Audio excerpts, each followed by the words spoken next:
Good afternoon, ladies. So I want to add one thing to that lovely introduction. My name is Samira, Salman, and I am on this planet to help women and minorities get funded, period. Okay? Thank you. So I have 5 steps. Now, each of these 5 steps is as important as the next. And in your folders, there's a packet. It has Salman Solutions at the top, which is my company. And these are your exercises. This is your homework that you're going to do for these 5 steps. Okay, so we're going to go through them today, and then you're going to do your homework almost every day from now until you get funding. So quick show of hands. How many women in this room have raised $50 million or more for their company? Awesome. Thank you. 10 million or more. 1 million or more? Yay! I love all the hands. Okay. And how many women in this room have not raised a penny, but you're looking to get started? Okay, perfect. So I'm going to go through these 5 steps, and then I will be around later too if you guys want to ask me questions. And my COO, Lauren, is right over here, so she can answer questions also. And these materials are going to be available for you online afterwards also. So if you don't have it in your packet or you didn't get this. So here are your 5 steps. Mindset, preparation, market understanding, numbers, and hustle and close. All right, now remember, each of these is as important as the next one. All right, so mindset.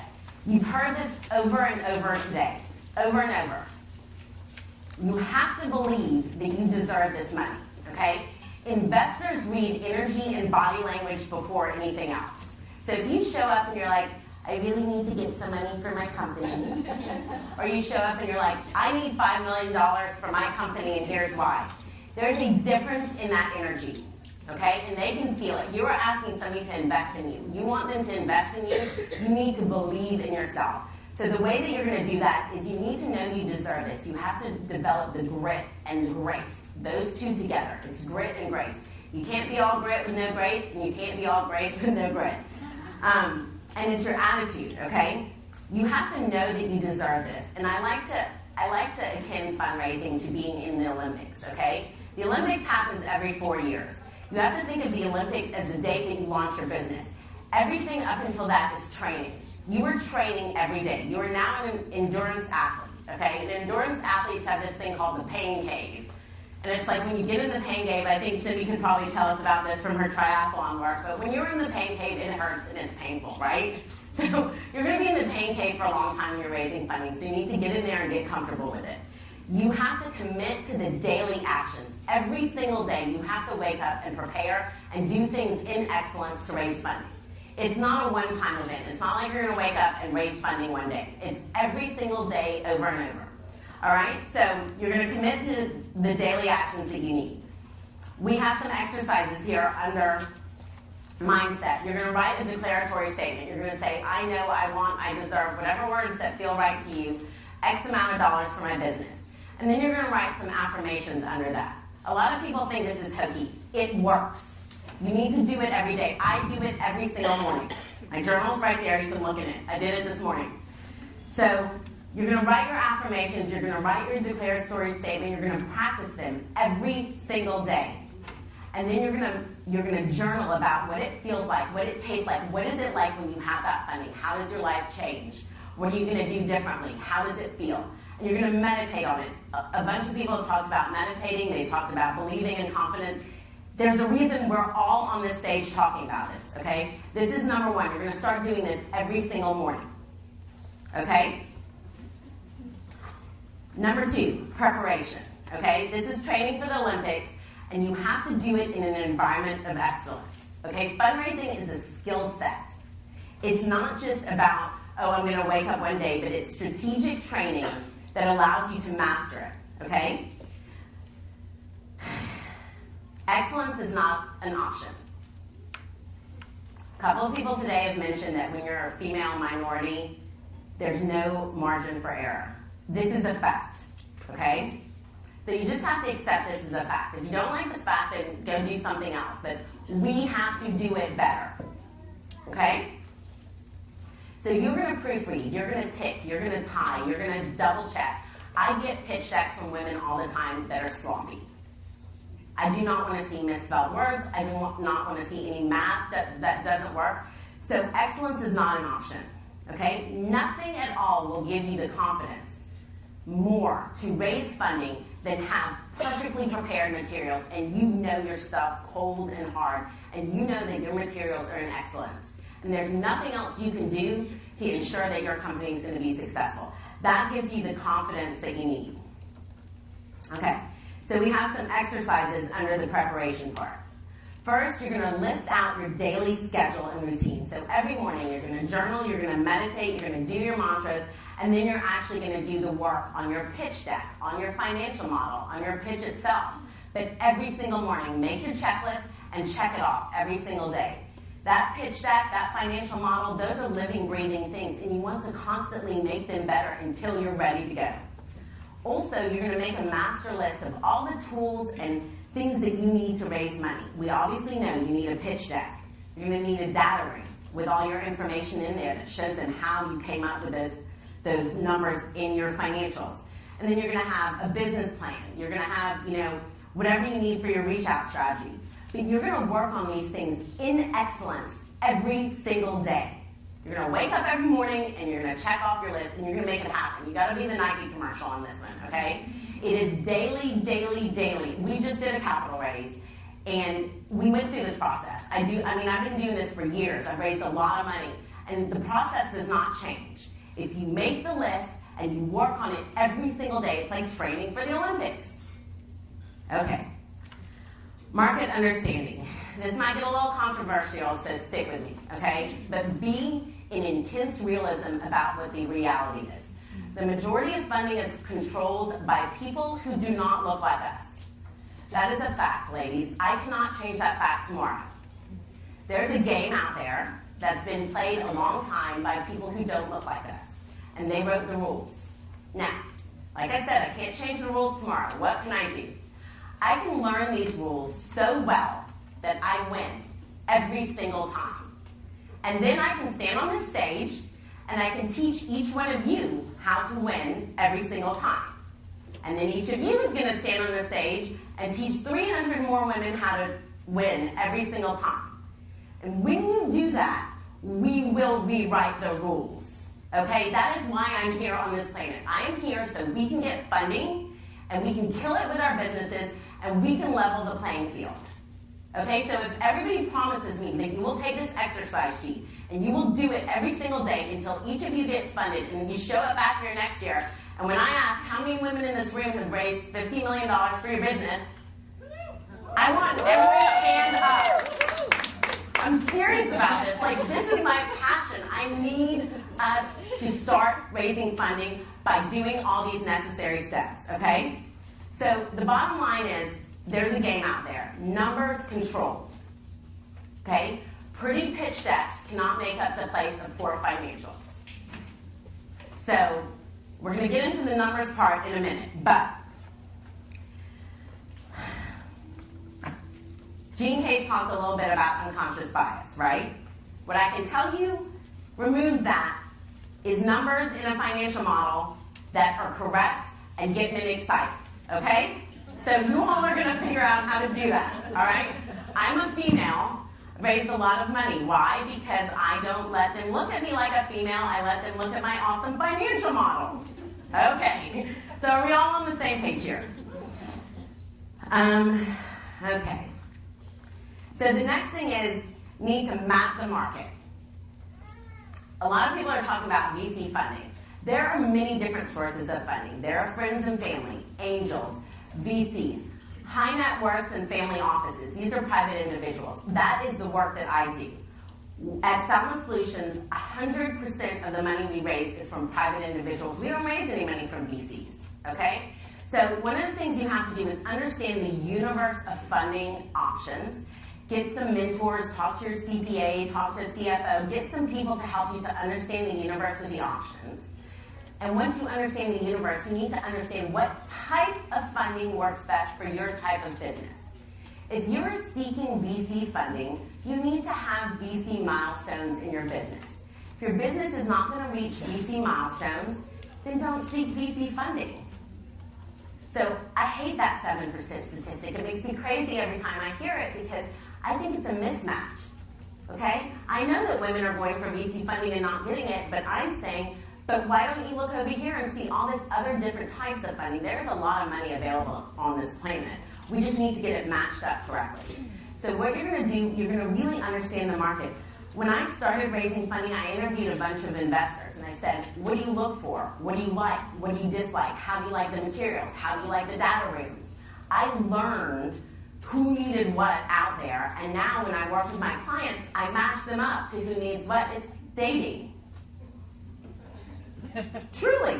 I mean, it's like dating. So learn all your financing options and know the criteria, the markers, and milestones for each one. And know that private individual investors, they all have their own way that they look at things and do things. All you got to do is find one that's aligned with your values and how you run your company. So the other thing is work your network and know your network. 99% of private funding comes through somebody you know or somebody who knows somebody that you know. Who knows somebody you know, okay? So, and we'll talk a little bit about what some of these exercises are, but you really want to work your network and you want to have a step-by-step reach-out strategy. Once you've identified, here's the perfect kind of investor for me, you're going to say, okay, I need an individual who is used to putting between 2 and 10 million in companies and they're kind of hands-off, and you're going to make all these characteristics. Then you're going to work through your network and you're going to find a list of people who can either write that check themselves or introduce you to somebody who can write the check. And then you're going to get really strategic with your reach outs. Bill likes to play tennis at the club on Tuesdays, and he has his martini at 5:30. So I'm just going to happen to be there at that bar at 5:30 on Tuesday. For each and every human being who may write your check, you're going to be strategic. This is a game. This is like every day you're working through this. There's going to be a spreadsheet. Here's my people. Here's how I'm doing my reach out. But you're going to remember, people do business with people. People they like, people they trust. These are other human beings. So you're just going to connect with them like they're humans. And out of all those humans you're connecting with in a genuine way, one of them's going to be like, hey, sure, I'll look at your materials. And because you worked on your materials so hard for so many months, and they're awesome, you're going to get that second meeting and that third meeting. Okay, so we have our marketplace exercises. Number one, you're going to write down all the really annoying things you've heard about women raising funding. Okay, and you're going to conduct your own ritual to get rid of them. We've all heard it. I had a man look at me once and say, you know, you really should do all your business over the phone. I'm like, what? He's like, because you're so pretty, nobody would believe you're this smart. I'm like, yes. I'm like, did you just say that? But this was my response. Really? Well, I'm not getting any prettier. I mean, I'm not getting any uglier, and I'm not getting any dumber. So we're just going to have to work with this, you know? I'm like, and I'm sitting here. So we've all heard it. You've heard most of the women, you know, today say, this is the reality of the game. Like, you don't want people to say crazy stuff to you, then go do something else. But they are going to say it. And they'll look you in the face while they say it. So we got to release all that, ladies. And we have to know that, you know, we're going to do whatever we can do. You're also going to do the homework to map your investment options. You're going to draft your perfect investor profile, right? The skill sets they have, the demeanor they have. If you really want somebody that's hand-on mentoring you, or you want somebody that's hands-off, okay? You got to really write through these lists. You got to write out the profile. And then you're also going to draft your reach-out list. You're going to get one piece of paper. You're going to make 3 columns. This works. Why it works, I have no idea, but it works. You're going to make 3 columns. First column, people who can write the check. And you're going to write down the names. You got to put them all on one piece of paper. It's something energetic. People who can write the check. You're going to write down all the names of all the people you know who can write the check. Second column is people who know people who can write the check. All in column. The third one is people who are supporters, mentors, advisors, or whatever that you can go to, and they will help you. Okay? That's your homework there. Number 4 is the numbers, my favorite topic on the planet. Anybody that knows me knows I'm a little bit obsessed with numbers and financial models. And this is all that really matters in raising funding, okay? I love pretty pitch decks. I'm all about design myself also, but what I have found is that nothing can take the place of the numbers. So spend the time on the numbers, okay? There's a lot of other factors that are important, but if you do not have solid numbers, all the other stuff pales in comparison, okay? But if you have solid numbers and you've worked them backwards and forwards, nothing else will empower you as much as you viscerally understanding it, and you're sitting in that meeting and they're asking you what was revenue and da-da-da-da, and you know the answers, okay? You're also going to build a super badass financial model. If you have never built a financial model before, it's not a difficult situation.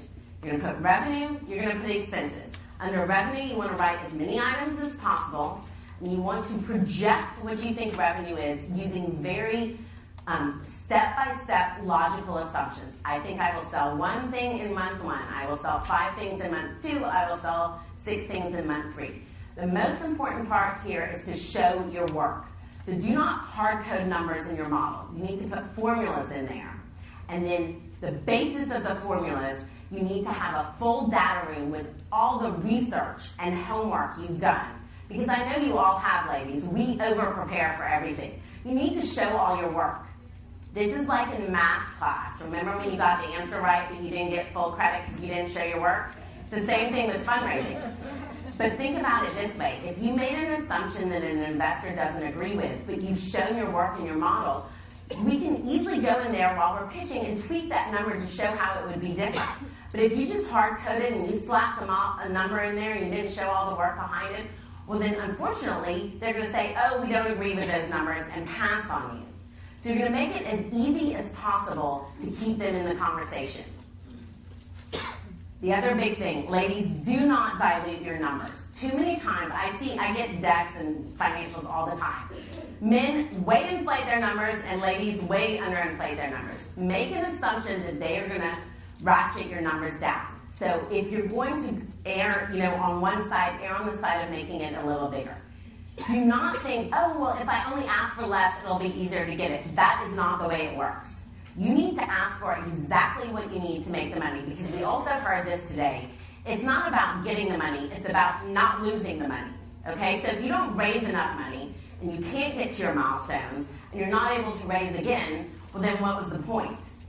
So you want to get exactly, I asked once and I asked big. I say, this is how much money I need to do all these things. I don't like to go raise 900 times. That's annoying to me. So I figure out this is what I need, and I take that money, and my projections are so precise, and I've worked on them as much as I can, that we get as close as possible, okay? And remember, this is a living, breathing model, so you need to be in it all the time. You need to be editing it, changing it, tweaking it, checking your math. So we have some exercises under there. And remember, again, I want all this data in a data room. I want all your thinking and all your research and all that kind of stuff. Put it in a data room. Show them how much work and research you've done on your business. We know you have. You've been up nights Googling. You have folders of stuff. You saved bookmark pages. And all. Put that all in a data room that your investors will have access to see how much work you've done. The last part is hustle and close, okay? And there's 4 parts under here. Number 1, build rapport and relationships. This is a really important part to fundraising, okay? People do business with people. People they like, people they trust. They always have and they always will. These are human beings. They just want to connect with somebody else. So when you meet potential investors, remember they are human. Ask questions first. Get to know who they are, what they like, what they dislike, what's going on in their business, okay? Why? Because if you're seen as a problem solver and a team player, you're going to be like, this is a person I can work with. People invest in people. So you're going to build relationships. Okay, remember, if you just meet somebody and you just look at them as a dollar sign, they're going to feel that energy.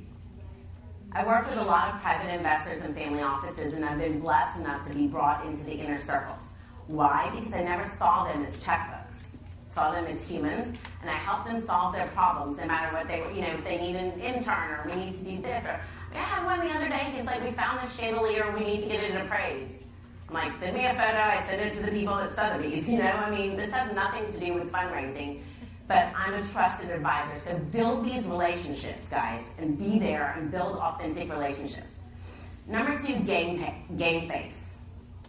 You are always negotiating from minute 1. From that first text message, that first email, that first handshake, hello. That other human is deciding whether or not, if they give you money, you're going to lose their money. Okay, so if you're asking somebody to trust you with their money, don't you want to always put your best foot forward? This is why what you wear, how you talk, how you answer emails, this all matters. It's all part of who you are and how you show up on this planet and do business. Double, triple check your emails and your text messages for spelling errors. Okay? Make sure everybody's name is spelled right. I get things all the time. With my name spelled wrong, asking me for money. Am I going to give you my money if you cannot even spell my name right? Okay. So, I mean, impeccable attention to detail, I think, is essential to success. And the other thing is, this is the Olympics, remember. It's the Olympics. You gotta stay standing. We don't want you falling somewhere in the middle of the race. So anticipate that there's gonna be a lot of times people are gonna say mean things to you, you're gonna get your feelings hurt. And we heard people talking about this, the need for bio breaks. Like, your job is to go in there prepared for battle.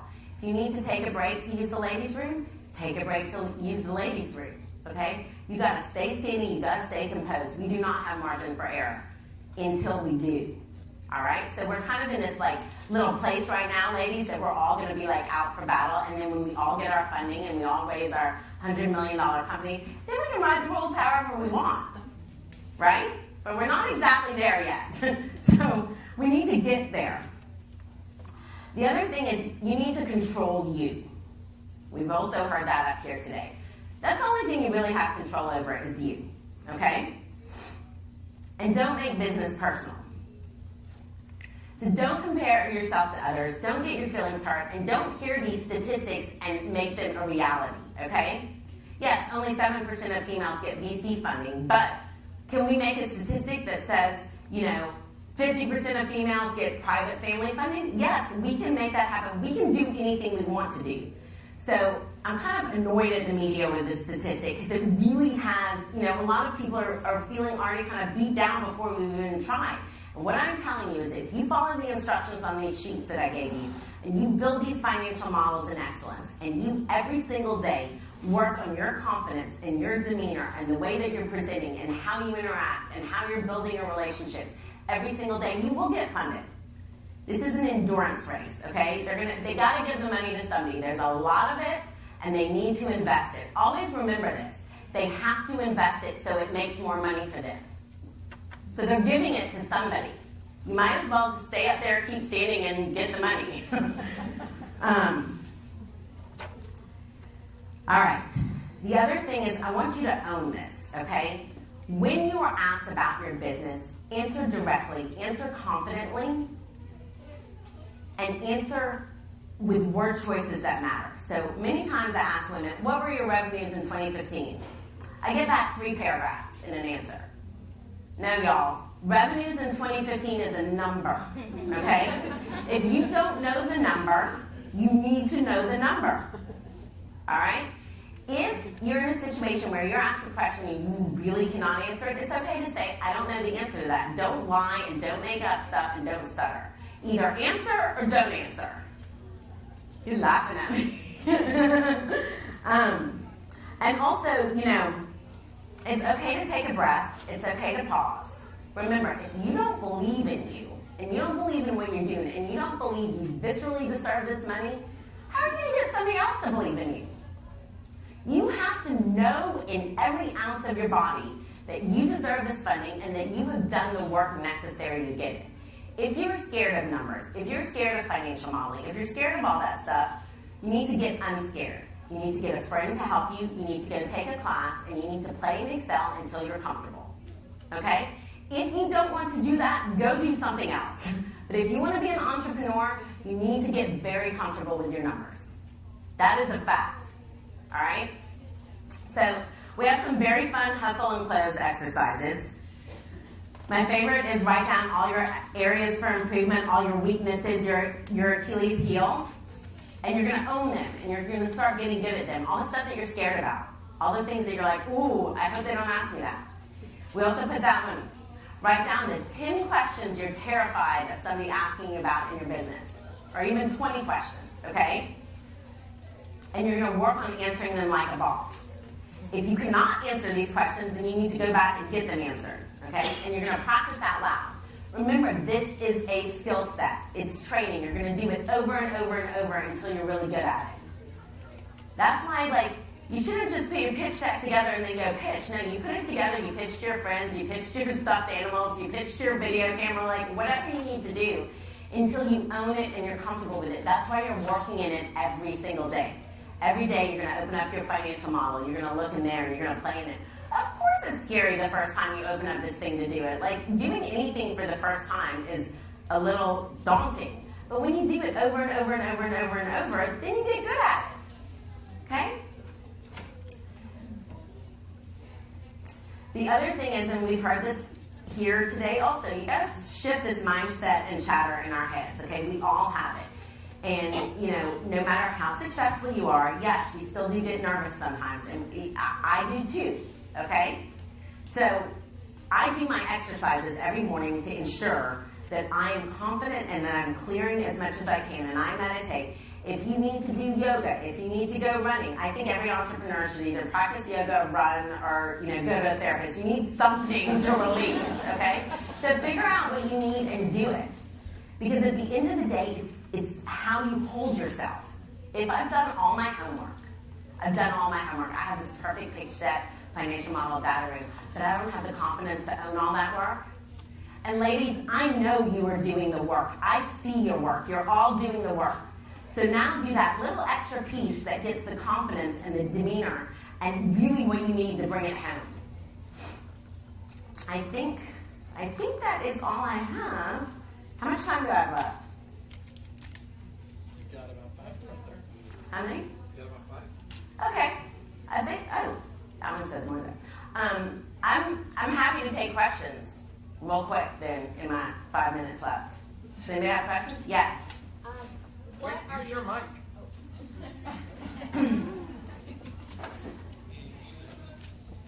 You talked about the difference between your clients and traditional venture capital, and that venture capital isn't the only option. Can you talk about what your clients are looking for and how that is different than venture capital?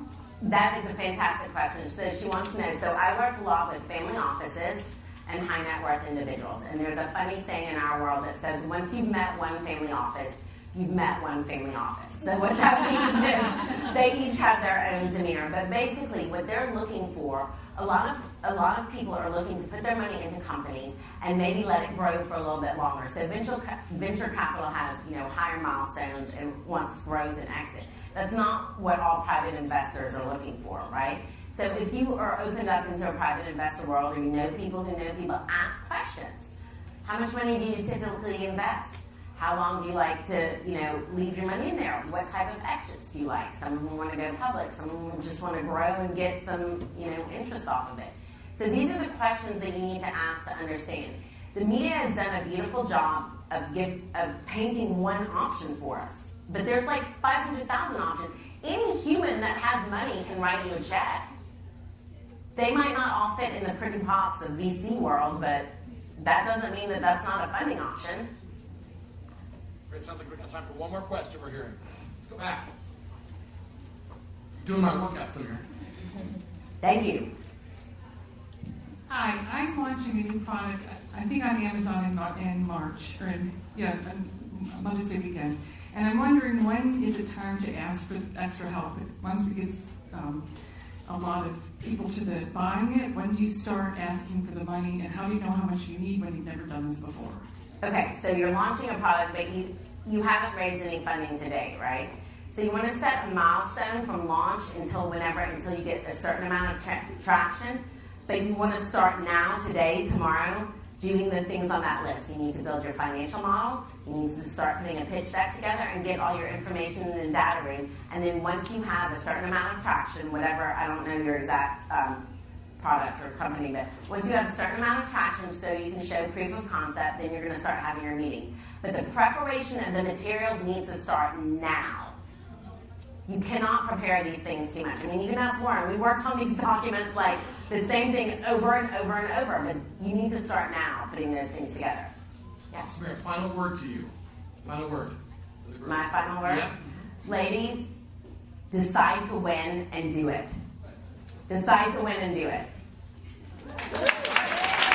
Samira, thank Thank you.